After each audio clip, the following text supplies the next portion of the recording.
Hello, I'm Bill Bullard with RCAF USA, the voice of the independent cattle producer in the United States of America. Well, our adversaries say cowboys don't file lawsuits. And perhaps that's why there's fewer cowboys year after year. But we're changing that. In 2004, when the U.S. Department of Agriculture, USDA, allowed imports of ground beef from Canada after BSE or mad cow disease was detected there, we filed a lawsuit and immediately banned those imports. And the court stated, since there are no requirements that imports of Canadian beef products be labeled to indicate the country of origin, once those products cross the border, they become virtually impossible to recover or segregate if additional cases of BSE are discovered in the Canadian herd. Now, our second lawsuit blocked USDA from allowing imports of live cattle from Canada, and the court stated, the USDA has evidenced a preconceived intention based upon inappropriate considerations to rush to reopen the border. The USDA cannot favor trade with Canada over human and animal health within the U.S.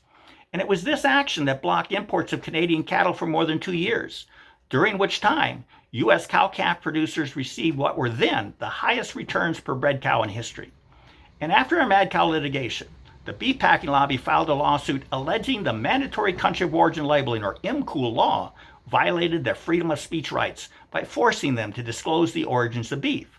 We joined the lawsuit, and the court stated, the public interest factor in achieving Congress's goal of providing more country of origin information to consumers weighed against granting an injunction as the meatpacking lobby had requested.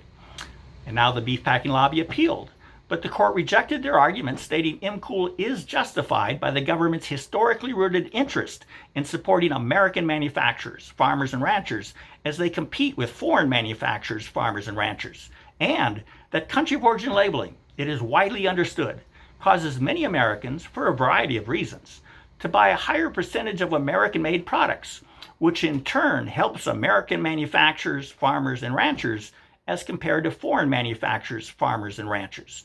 But soon Congress repealed MCOOL, so we sued again, alleging USDA was unlawfully allowing the product of USA label on foreign beef. Now, the court agreed that we had demonstrated the harms that our members have suffered as a result of MCOOL's repeal, and it stated that we have shown that our members suffered an injury in fact. Unfortunately, the court ruled our case was time-barred and Congress must now intervene. And then we filed our beef checkoff lawsuit, alleging USDA had violated our U.S. Constitution for decades by forcing cattle producers to fund the private messages of private state beef councils. The court stopped one state beef council from retaining producer funds without the producer's consent. The USDA claimed the council's speech was government speech, not private speech. But the court agreed with us and stated the USDA does not control how the council spend the money that it obtains from the federal beef checkoff program. Now, knowing it was losing, USDA entered Memoranda of Understanding, MOUs, with the councils to assume government control over their speech.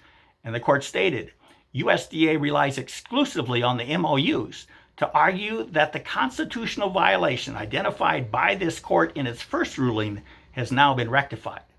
Now, this prompted us to take two actions.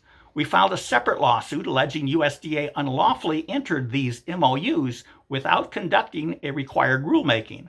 Then we petitioned the U.S. Supreme Court because even the MOUs did not address the producer dollars that flow from the state beef councils directly to the National Cattlemen's Beef Association and the U.S. Meat Export Federation without government oversight.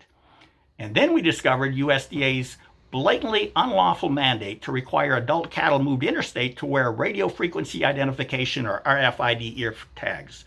We filed another lawsuit, and USDA folded almost immediately by withdrawing its mandate. The court stated that the removal, what is known, is that the mandate is not recognized as agency policy, and USDA has unambiguously stated that the requirements of the mandate will not be implemented. And then the big one.